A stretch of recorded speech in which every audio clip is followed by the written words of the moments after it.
السلام علیکم ورحمۃ اللہ نحمدہ ونصلی علی رسولہ الکریم اما بعد فاعوذ باللہ من الشیطان الرجیم بسم اللہ الرحمن الرحیم رب اشرح لی صدری ویسر لی امری واحلل عقدۃ من لسانی یفقہوا قولی۔ ریاض الصالحین صفحہ نمبر 86 پڑھنا ہے۔ اب حدیث نمبر 34 ہے۔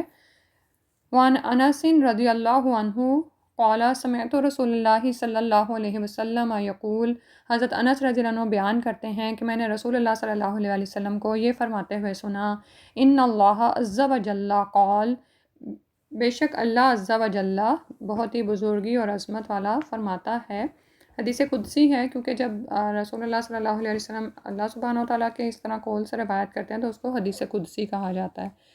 اذا ابتلیت عبدی، جب میں اپنے بندے کو آزماؤں، بحبیبتیہ، اس کی دو محبوب چیزوں کے ساتھ، فصبرا، تو وہ صبر کرے، عوضتہ، تو اس کا عوض میں دوں گا اس کو، منہما، ان دونوں کے بدلے، الجنہ، جنت، یرید عینیہ، مراد اس سے اس کی دونوں آنکھیں ہیں۔ رواہ البخاری، یہ بخاری میں یہ حدیث روایت ہوئی ہے۔ تو سبحان اللہ، صبر کے بیان میں ہم یہ حدیث پڑھ رہے ہیں، تو آپ یہ دیکھیں کہ آنکھیں اللہ سبحانہ و تعالیٰ کی ایک عظیم نعمت ہیں۔ قرآن مجید میں اللہ تعالیٰ نے اس نعمت کا ذکر بطور احسان سے فرمایا ہے، اور اگر کسی کی دنیا میں آنکھیں نہ ہوں تو یہ ایک بہت بڑی محرومی ہے۔ یعنی اگر ہم کسی وقت اپنی آنکھیں ہی بند کریں اور تھوڑی دیر کے لیے ادھر ادھر کوئی کام کرنا چاہیں اپنا، تو آپ دیکھیں کہ یہ ممکن نہیں ہے، ٹھیک ہے۔ اور اگر ہم زیادہ دیر کے لیے آنکھیں بند کر لینا تو بالکل ہی ایک اندھیرا چھا جاتا ہے۔ یعنی شروع میں ہم جب آنکھیں بند کرتے ہیں تو کسی حد تک ہماری آنکھیں روشنی سے مانوس ہوتی ہیں اور ہم کچھ نہ کچھ، ہمیں کچھ سمجھ آ رہی ہوتی ہے، لیکن اگر بالکل ہی آنکھیں ہم زیادہ دیر کے لیے بند کر دیں اور اسی طرح چلتے رہیں، یہ صرف میں یہ کہنا چاہ رہی ہوں کہ وہ لوگ جن کی اللہ سبحانہ تعالیٰ دنیا میں آنکھیں لے لیتے ہیں، یعنی ان کو بصارت سے محروم کر دیتے ہیں، عدم بصارت ایک بہت بڑی محرومی ہے۔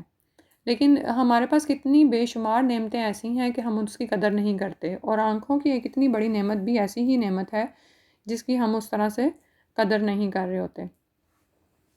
اور قدر کرنے سے مراد کیا ہے کہ ہم اس پر اللہ سبحانہ و تعالیٰ کا شکر ادا کریں کہ اللہ تعالیٰ نے ہمیں یہ عطا فرمائی ہے۔ اور ایک شکر ادا کرنے کا طریقہ یہ ہوتا ہے کہ اللہ کی ہر نعمت کو اس کی راہ میں لگایا جائے، یعنی ان آنکھوں سے وہ چیزیں دیکھی جائیں جو اللہ کو محبوب ہیں، اور ان چیزوں سے بچا جائے جن سے اللہ سبحانہ تعالیٰ ناراض ہوتے ہیں، ٹھیک ہے۔ اور آج یہ دیکھیں کہ یہ اس بات کی کتنی زیادہ اہمیت ہے، کیونکہ فحاشی کے مظاہرے عام ہیں، ہم نظروں کو بچاتے ہیں پھر بھی ہم اس سے بچ نہیں پاتے، ٹھیک ہے۔ اور پھر اسی طرح اگر ہم باہر نکل کر نہ بھی فحاشی کے مظاہرے دیکھیں تو یہ چیزیں آپ کے پاس ہر وقت، یعنی فتنے تو یہ نا کہ قیامت کے قریب جو ہے آپ کے گھروں کے اندر اتر رہے ہیں، ٹھیک ہے۔ تو نعوذ باللہ آپ یہ دیکھیں، یہ جو سارے گیجٹس ہیں ان میں کس کس طرح سے فتنے ہوتے ہیں، ہم اپنا کوئی اصل کام کر رہے ہوتے ہیں لیکن اتنے میں کسی اور طرف چل پڑتے ہیں، اور آنکھیں پتہ نہیں کیا کیا دیکھ جاتی ہیں صرف تھوڑے سے دیر میں، ٹھیک ہے۔ تو اس بات پر فوکس کرنے کی ضرورت ہے کہ یہ اللہ تعالیٰ کی دیا ہوا ایک بہت بڑا عطیہ ہے، بہت بڑی نعمت ہے آنکھوں کا ہونا۔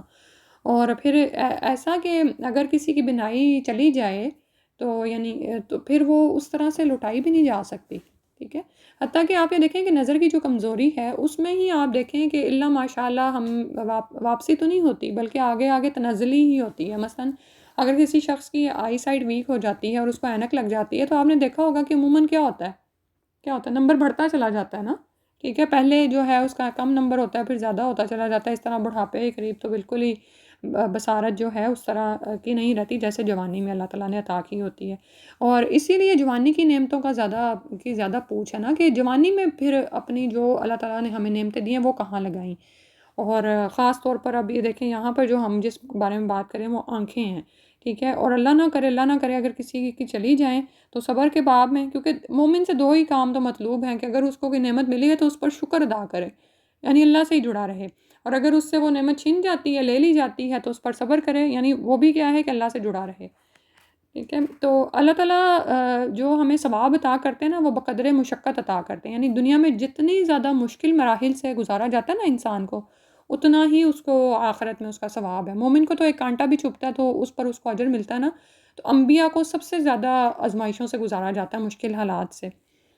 تو اسی طرح آنکھیں جتنی بڑی نعمت ہیں، اگر کسی کی چلی جاتی ہیں اور وہ اس پر صبر کرتا ہے تو یہ ایک اتنا بڑا عمل ہے کہ جس کی جزا جنت کے علاوہ کوئی نہیں. سبحان اللہ. ٹھیک ہے، لیکن اس میں ضروری کیا ہے کہ صبر کیا جائے، جزا فضا نہ کی جائے کہ یہ میرے ساتھ کیا ہو گیا اور سب کی آنکھیں ہیں، میری نہیں چلی، میری چلی گی، نعوذ باللہ من ذالک.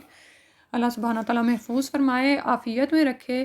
اور اسی لیے کہا گیا نا کہ رزق کیا بلکہ عافیت کی دعا انسان مانگا کرے. یہ جو صبح شام کی دعاؤں میں دعائیں نا، اللہم عافنی فی بدنی، کہ اللہ تعالیٰ ہمیں اپنے بدن میں، ہمارے بصر میں، ہماری سماعت میں عافیت عطا فرمائیں، کہ اللہ تعالیٰ ہماری یہ نعمتیں زوال کا شکار نہ ہوں اور ہم ان سے محروم نہ ہوں. آمین یا رب العالمین.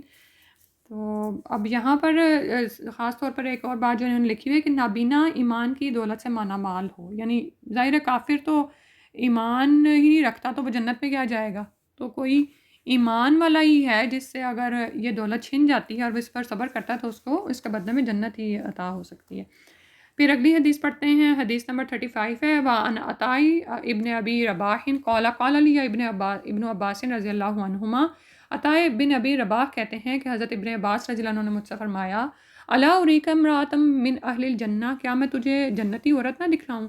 فقلت بلا، تو میں نے کہا کیوں نہیں؟ قالا، انہوں نے کہا، هذه المرأۃ السوداء، یہ ایک کالی عورت ہے، اتت النبی صلی اللہ علیہ وسلم، وہ نبی صلی اللہ علیہ وسلم کے پاس آئی. فقالت، تو کہنے لگی، انی اسرع، کہ مجھے مرگی کا دورہ پڑتا ہے. ٹھیک ہے، مرگی ایک بیماری ہوتی ہے جس میں انسان کو جنون سا لاحق ہوتا ہے، اور وہ یعنی سم ٹائمز کچھ ایسے مریض دیکھے گئے ہیں کہ وہ زمین پر گر جاتے ہیں اور ان کا پورا جسم عجیب طرح سے موڑ رہا ہوتا ہے، ہاتھ بھی اور بازو بھی، اور یعنی ٹانگیں بھی. انی اتکشف، اور میں اس سے ننگی ہو جاتی ہوں. ٹھیک ہے، یعنی آپ یہ دیکھیں نا کہ پورے جسم کو عجیب طرح کے بل پڑ رہے ہوں تو قمیض شلوار کہیں بھی اٹھ جاتی ہے اور اس سے بندے کا سطر جو ہے وہ نظر آنا شروع ہو جائے. فدعو اللہ تعالیٰ لی، تو اس نے رسول صلی اللہ علیہ وسلم سے وہ کہنے لگی کہ آپ اللہ تعالیٰ سے میرے لیے دعا فرمائیں، یعنی شفا کی. قالا، تو نبی صلی اللہ علیہ وسلم نے فرمایا، ان شئتی صبرتی، اگر تو چاہے تو صبر کر لے، یعنی اپنی اس بیماری پر صبر کرے. وَلَكِ الْجَنَّةُ، اور تیرے لیے جنت ہے. سبحان اللہ. یعنی کہ اگر تو اس پر صبر کرتی ہے تو تیرے لیے اس پر جنت ہے. جیسے بھی بتایا تھا نا کہ مومن کو تو ایک کانٹا بھی چبھتا ہے اور اگر وہ اس پر صبر کرتا ہے تو اسے ریوارڈز ملتے ہیں جنت میں. تو اب یہاں پر اوپر ہم نے دیکھا آنکھوں سے محرومی پہ جنت ہے، اور یہاں پر بھی نبی صلی اللہ علیہ وسلم اس کو کہہ رہے ہیں کہ اگر تو اس پر صبر کر لے تو تیرے لیے جنت ہے. وَإِن شِئْتِ دَعَوْتُ اللَّهَ تَعَالَىٰ أَن يُعَافِيَكِ، اور اگر تو چاہتی ہے تو میں اللہ تعالیٰ سے تیرے لیے دعا کرتا ہوں تو وہ تجھے شفا دے دے، تجھے یعنی نجات مل جائے اس بیماری سے. فقالت، تو وہ کہنے لگی، اصبرو، میں صبر کروں گی. فقالت، تو لیکن اس نے ساتھ ہی پھر کیا کہا، تو وہ کہنے لگی، انی اتکشف، لیکن آپ جیسے اس نے بتایا نا کہ میں ننگی ہو جاتی ہوں. فدعو اللہ تعالیٰ، اللہ اتکشف، تعالیٰ کے الفاظ نہیں ہیں، فدعو اللہ، اللہ اتکشف، تو آپ اللہ تعالیٰ سے دعا کریں کہ یعنی میرا سطر نہ کھلا کرے. فدعا لہا، تو رسول صلی اللہ علیہ وسلم نے اس کے لیے دعا کر دی. متفقن علیہ، متفقن علیہ کا مطلب ہے کہ یہ حدیث بخاری اور مسلم دونوں میں آئی ہے. ٹھیک ہے، تو اب یہاں پہ ہمیں کیا پتہ چل رہا ہے کہ اس عورت نے جنت کو پسند کیا. سبحان اللہ. یعنی اس نے دنیا کی اس کو چھوڑ دیا کہ ٹھیک ہے دنیا میں مجھے اب تکلیف آ رہی ہے تو دنیا کی زندگی تو ختم ہی ہو جانی ہے، کچھ سال گزر گئے ہیں، کچھ اور سال گزر جائیں گے، لیکن آخرت میں جب مجھے گارنٹی مل رہی ہے کہ اس تکلیف کے بدلے مجھے جنت مل جائے گی تو میں اس پر صبر کر جاتی ہوں. لیکن ساتھ ہی اس کو یہ خیال پیدا ہوا کہ یعنی جب میں مرگی کا مجھ پہ دورہ پڑتا ہے تو میرے کپڑے یعنی میرا سطر کھل جاتا ہے، کہیں نہ کہیں سے کپڑے ہٹ جاتے ہیں. تو اس نے پھر نبی صلی اللہ علیہ وسلم سے دعا کروائی کہ یہ آپ دعا کریں کہ جب میں مرگی کی حالت میں ہوں تو میرا سطر نہ کھلا کرے. سبحان اللہ. تو یعنی اس عورت کی بھی یعنی اور آپ یہ دیکھیں کہ اس عورت کی روایت جون سی ہے نا وہ اب یہ بیان کر رہے ہیں کون، عطاء بن ابی رباح اور ابن عباس سے روایت کر رہے ہیں. سبحان اللہ. تو یعنی یہ کہ فضیلت والی بات ہے نا کہ اس عورت نے اپنے لیے ایک اچھے عمل کو پسند کیا اور کس طرح اس کی بات بخاری اور مسلم میں پڑھی جا رہی ہے ابھی تک، ہے نا، کیونکہ اس کے عمل میں ہمارے لیے کیا ہے، اسوہ حسنہ ہے نا، کہ ہم بھی ویسا ہی صبر کرنے کی کوشش کریں. تو کبھی ہمیں بعض اوقات کیا ہوتا ہے ہم بہت زیادہ بیمار ہوتے ہیں، ٹھیک ہے نا، تو اس پر کیا کریں، صبر کریں. تو اللہ تعالیٰ سے ٹھیک ہے، یہ نہیں میں کہہ رہی کہ ہم خود سے اللہ تعالیٰ سے بیماری کی دعا کریں، وہ تو میں نے آپ کو پہلے بتایا نا کہ ہم اللہ تعالیٰ سے عافیت ہی مانگیں، لیکن اگر کبھی مسئلہ پیش آ جائے ایسا اور انسان کو کوئی تکلیف آتی ہے تو پھر وہ کیا کرے، اس پر صبر کرے، یہ بہت اجر و ثواب کا کام ہے۔ اور پھر یہاں پر لکھا ہوا ہے کہ رخصت کے مقابلے میں عزیمت کو اختیار کرنا بشرطے کہ انسان اسے استقلال کے ساتھ برداشت کر سکے بہت اجر و ثواب کا کام ہے۔ یعنی اب یہ عورت اگر چاہتی تو کیا کر سکتی تھی، کہہ سکتی تھی کہ بھئی میرے لیے آپ دعا کر دیں، میری یہ بیماری ہٹ جائے، لیکن اس نے زیادہ ذرا ایک ٹاپ کی چیز کو پسند کیا کہ میں دنیا میں صبر کر لیتی ہوں تاکہ میری جنت پکی ہو جائے، ٹھیک ہے۔ اور وہ عورت نبی صلی اللہ علیہ وسلم کے پاس دعا کروانے آئی ہے، تو اس سے یہ پتہ چلتا ہے کہ جب کوئی بیمار ہوتا ہے تو اس کو یعنی دعا کروانی چاہیے اور دوا بھی کرنی چاہیے، یعنی میڈیسن بھی لی جا سکتی ہے، لیکن صبر ساتھ ساتھ کیا جائے اور اللہ تعالیٰ سے صحت کی امید رکھی جائے، ٹھیک ہے۔ لیکن اگر انسان دیکھیں ناشکری کرتا ہے تو کیا ہوگا، اس سے بیماری تو کم نہیں ہوگی لیکن اللہ تعالیٰ ناراض ہو جائیں گے۔ تو اگر اسی طرح بعض اوقات بیماری بہت لمبی ہو جاتی ہے تو ایسی حالت میں کیا کرنا چاہیے کہ اللہ تعالیٰ سے مایوس ہونے اور شکوہ کرنے کے بجائے تقدیر پر راضی رہنا چاہیے، ٹھیک ہے۔ لیکن ایک بات اور میں کہہ دوں کہ مشکل کے وقت اللہ سبحانہ تعالیٰ کی طرف ہی جانا چاہیے۔ آج کل کیا صورتحال ہے کہ مشکل کے وقت لوگ مزاروں اور قبروں پر جاتے ہیں، ٹھیک ہے۔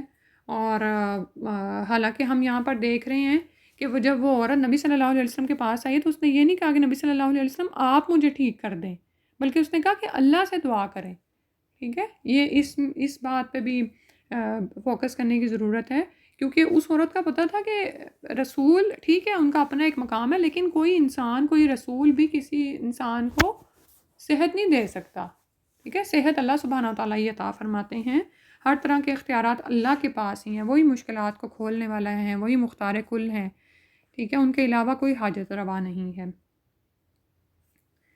آج یہ 2 حدیثیں کی ہیں، اتنی ہی کرتے ہیں۔ سبحانک اللہم و بحمدک نشہد ان لا الہ الا انت نستغفرک و نتوب الیک۔ میں نے لیسن بہت چھوٹا کر دیا ہے، امید ہے کہ آپ ضرور سن لیں گے اور رسپانس کریں گے۔ جزاک اللہ خیر۔ السلام علیکم و رحمۃ اللہ۔